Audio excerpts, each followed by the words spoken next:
What happens when a student delays something as simple as an English test despite being warned? This is the true story of a 485 visa refusal that could have been prevented with one decision. A case where expert advice was offered but ignored.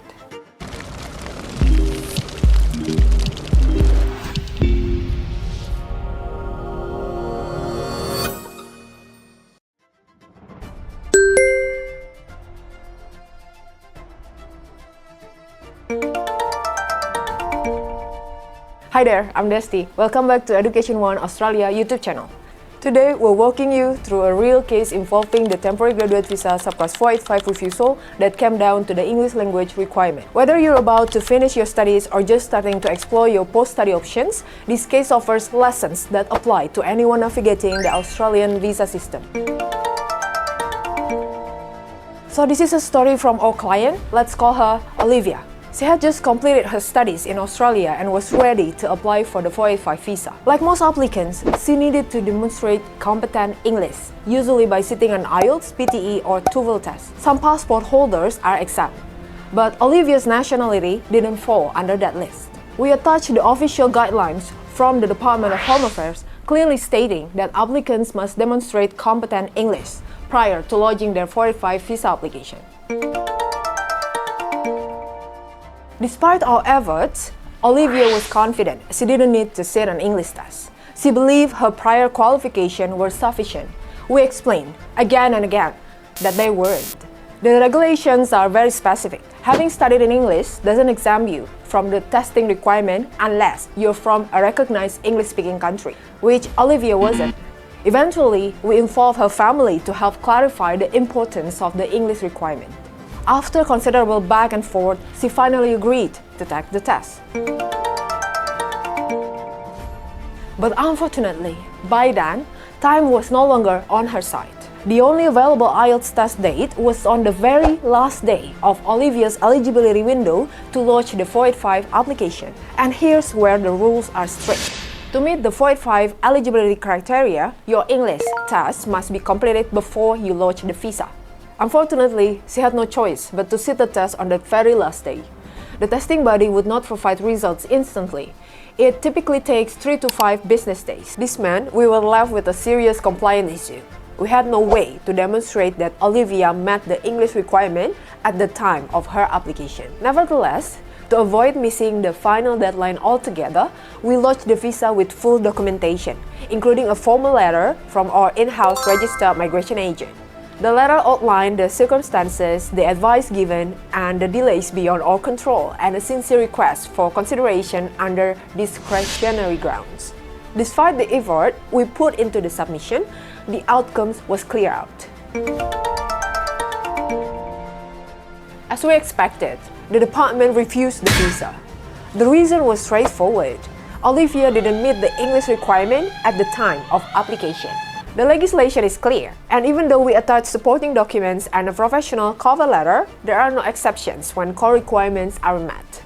For Olivia, the consequences were more than just a refused visa. It meant wasted application fees for the 485 visa for over $1,895 at the time. Second, an expensive and time-consuming appeal process to the Administrative Review Tribunal, or ART.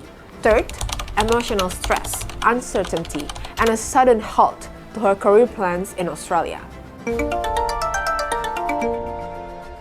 We didn't stop there. We filed a review with the Administrative Review Tribunal, but the tribunal cases often take months, sometimes over a year, to reach a decision, and the worst part? All of this was avoidable. If she had booked the test earlier and followed our professional guidance, Olivia would likely be working under a valid 485 visa without spending extra time or money on unnecessary appeals. And here's something many don't realize. Appeals are getting more expensive. From the 1st of July 2025, the cost to appeal a visa refusal or cancellation has increased to 3,580 Australian dollars, up from 3,496. So for students and recent graduates, this kind of unexpected cost can seriously impact your financial plans. With the rising costs at stake, it's more important than ever to get your visa application right from the start.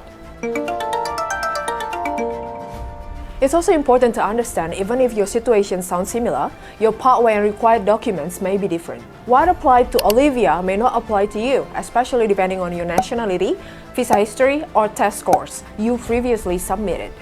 This is why early action and proper advice are crucial. Mistakes in migration can be expensive to fix, and in many cases, they simply can't be undone. Olivia's case illustrates something we see too often. People assume that migration agents are just there to submit paperwork. That's not the reality. At Education One, our clients are supported by registered migration agents, professionals who are legally authorized to interpret migration law, assess eligibility, and provide tailored legal advice. We advised Olivia from the beginning. We gave her clear written guidance, explained legal references, and offered proactive solutions. But none of that could replace the importance of taking the right action at the right time. The key takeaway here is that working with an experienced proactive agent early in the process gives you the best chance of success. And part of that success comes from listening when the advice isn't what you hope to hear.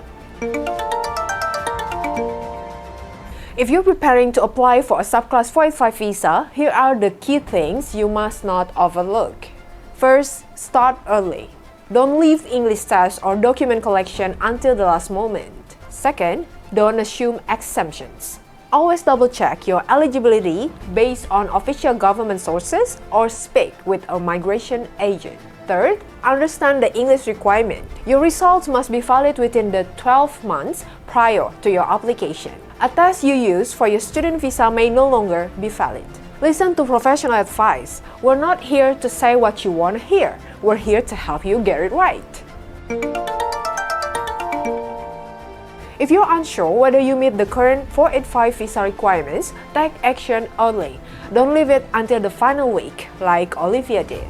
At Education One, we offer a free initial consultation. This is your opportunity to have a qualified team assess your situation and identify the steps you need to take. Use the link in the description to book your consultation. It could save you thousands of dollars and months of uncertainty. Thanks for watching. If you found this case study useful, feel free to share it with someone else preparing for their graduate visa. And don't forget to subscribe to our channel for more real-life case insights and migration updates. So until next time, take care and plan ahead.